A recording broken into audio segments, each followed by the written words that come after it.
Hey, Get Fox back with the MUT Monitor, where we review all of the weekly content in Madden and look forward to next week. It's going to be a busy one, so let's get started right away. We'll be getting a second set of players this week to go along with the most feared players we've already seen. They are called Beasts of the Gridiron, and we already know that Landon Collins is one of them from an earlier Billy Schatz's tweet. He then tweeted tonight this: "Come back tomorrow," to a guy that was asking about Landon Collins. So we're getting this tomorrow, aka Wednesday. This brand new set. Do you think we'll be getting a more most feared players, or are we getting a separate promo inside this promo? I'm going to go with the latter, because if it was similar, they'd just name it the most feared part 2 like they did with BCA offense and defense. What kind of crazy kooky stuff will we see tomorrow? New solos, players, and more, I bet. I don't know. Weird that it's in the middle of a pack release, but they've released overlapping packs before, so we'll see what we can get tomorrow at content drop time. Of course, I always say that 10:30 Eastern is when the servers change over. Look for that content to drop then. The Football Outsiders have been given to us tonight. Running back Jay Ajayi, Miami. You can read this his stats stuff on the Football Outsiders website. Jordan Hicks, middle linebacker. Jeremy Hill, running back. Free safety Daniel Sorensen, and defensive tackle Brandon Williams. The one I'm looking forward to, I think Brandon Williams, is going to be a really big run stuffer, great defensive tackle. But Football Outsiders, don't you know you're our offensive lineman savior? We need you, and you gave us this. I wanted a right tackle. So everybody press F to pay respects to no O-lineman this year, or this week, year. Yeah, it feels like no O-lineman this year at all. Look at the right tackles. It's pretty brutal so far. Anyways, hashtag no more packs is over. I actually don't know. So, I talked about this a little bit before on the channel. In retaliation, or in response to Toke's hashtag no more packs, EA put in the game, Little Jimmy was here. The packs seem to be boosted odds, according to a lot of people pulling fire, as they called it on Twitter, subreddit, Muthead, etc.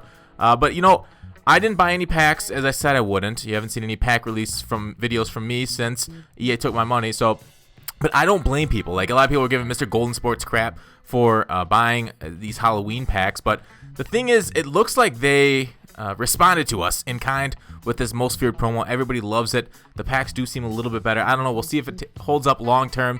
I, for one, my bank account's liking my lack of pack buying, but we'll move on. All right. We also got a minor patch this week. 4 little things here. A list of improvements and updates impacting MUT.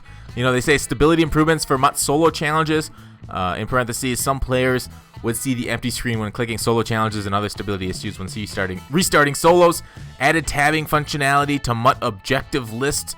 Added additional logic to wildcard sets inside of MUT, which is really neat. Some sets would populate the entire binder when clicking add to set from inside the set. So now it's I did notice that being an issue before. Now you see what is value to that set alone, which just makes a great feature even greater. And then other minor stability improvements. I hear the defensive and offside glitch is still there. That's something they'll probably have to get a full patch for.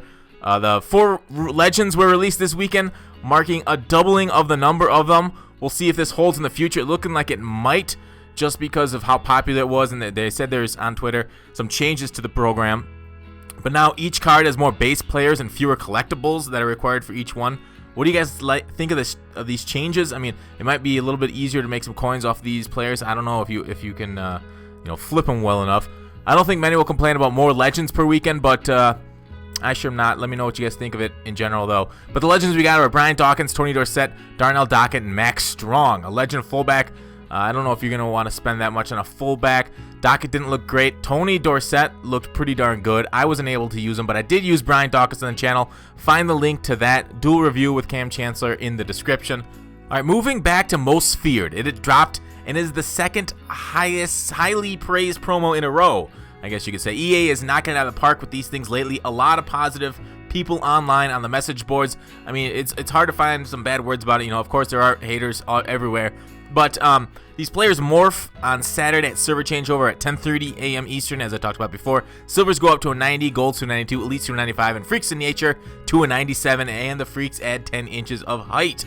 So we're going to have a lot of tall people out there. Are you going to participate in this freaks in nature in this weekend, or are you going to skip it with this kind of different kind of gameplay on the ladder? All right, most feared chem boosts along with those players. Boosts all most feared players on offensive and defense. Tier 1 is catch, carry, tackle, run block, power move, zone coverage, and tier 2 is trucking, impact, block shed, play rack, catching traffic, and hit power. That hit power goes well with the Freaks of Nature that came out. Cam Chancellor. Then you got DeAndre Hopkins, Jamal Charles, Khalil Mack, and Pat Pete. They're all pullable from a 65-piece set that was glitched out, and it was only given Hopkins and Cam until Monday night. Now you can pull all of the Freaks of Nature, and so I know a lot of people are waiting on the solos to give us 65 pieces. Currently, you have to go through head-to-head to get them. Once those 65 pieces are attainable from all the people that only do solos, expect those prices to drop quite significantly, even if the enraging happens, because we'll get a sweet bundle. But that's market speculation and not for today's. That is for the Market Monday, and we went through the Black Market Monday on Monday. Anyways, Urlacher is a set reward. He's going for about a little over 500K right now. There's a new chem ability on Urlacher that we just saw in the game this week. Hot Hands. If you use that player from the start of the play, his catching skyrockets. I have a game with Urlacher, using him, well, a few games, some clips cut together, a review of him, and he was phenomenal. I'll post that review in the description too. And then we'll have other most feared player reviews. I'll have a Hopkins one up on the channel soon, if not tomorrow. Probably after this. Probably, I don't know, 14 to 18 hours after this video launches. And when I do, I will post that in the description also. So we also get limited time solos. There is one tonight. If you are watching this video within a couple hours of it being posted, there's a limited time solo out now. Go do it. Maybe listen to this while you're doing it. I think this is the second promotion we've seen limited time solos for. Do you guys like that? These limited time solos and the extra packs and treats and bonuses that we get. You guys, and again, like, let me ask you guys, do you think the packs were juiced this week? Like people said they are for most feared. Do you think it's going to stay up, or do you think EA is going to go back to being EA and not? All right, so we did get some airs, of course, and EA has been showing a lot of airs to us lately. The Jack Youngblood 48-hour legend was back in packs. That lowered his price down to 100K before EA realized it and fixed the mistake. I mean, this has happened before with other 48-hour cards. I mean, I'm surprised more people aren't upset about it, but then again, if I had Jack Youngblood's 48-hour legend and then he came back in packs and it chopped, what, 300% off his price, I'd be a little upset too. But anyways, another mistake happened with Team of the Week on Monday when the solo was giving out Team of the Week Elite Irvin, cratering his price. It seems these mistakes are getting more frequent with EA lately. So that is something also to invest in. You know, this isn't the market one, but whenever EA makes a mistake, if you can hop on the market at that time, because the market always corrects after it's fixed by EA. Again, another mistake that I talked about above, Billy Schatz tweeted out that all Freaks of Natures would be in packs, those 65 reward packs, but it was wrong until Monday night when they fixed the sets.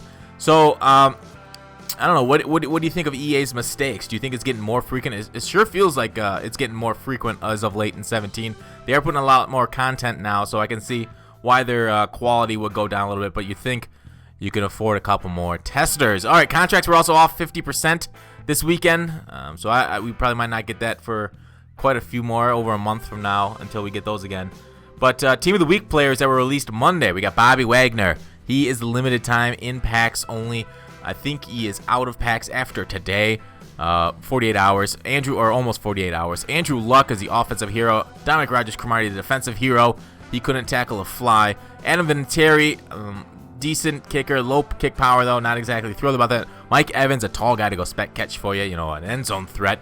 Rodney McLeod Jr., 86 speed. Solid, if not spectacular. But he's relatively cheap for what you can get out of him at free safety. Deion Buchanan, a user dream. 88 speed at middle linebacker. 92 hit power. My goodness, this guy is going to be a stud for you if you can't afford someone like Urlacher. I think he's probably the second best user in the game. Devontae Adams, nothing to write home about. Joey Bosa, I hate how he's got balance, finesse, and power moves there.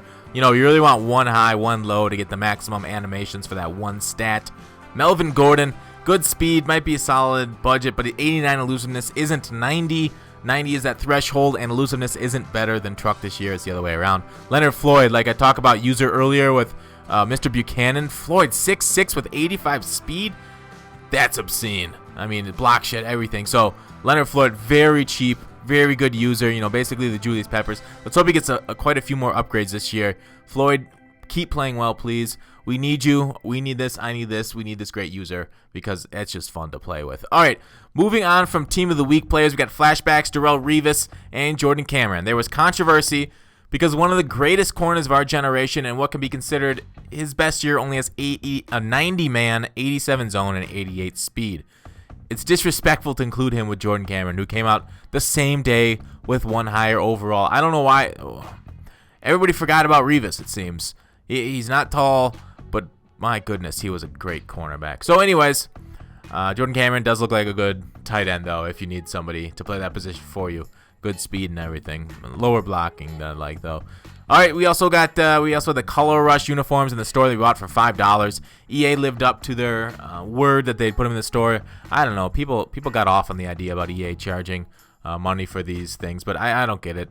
I don't see what the problem with more options for us is. I mean, just buying them for a couple bucks. Big whoop. They're aesthetically pleasing to some people. But anyways, those are the kind of things I like in video games if developers are going to charge money for those aesthetics. We also got Football Outsiders from last Friday. None of them stood out to me as players worth pursuing too heavily. Let me know if you guys disagree with that statement. YouTube videos. Here they are from Mike Mack on dealing with clickbait. Mr. Golden Sports. Video response to hashtag No More Packs. Toke talking about Little Jimmy and whether EA is listening to him. The Muthead Post of the Week, courtesy of TheCrayonsMelt. Guys are discussing the new set Brian Dawkins having secret chemistry, which gives him a +1 overall boost even when the rest of the lineup is completely empty. The Reddit Post of the Week from C Mad Dog, of course, whenever he posts an economics of MUT, you want to read it. And the offensive line has fallen behind the defensive line by ATL Energy. All right, that is it. Thanks for watching. Call to action. I will see you tomorrow.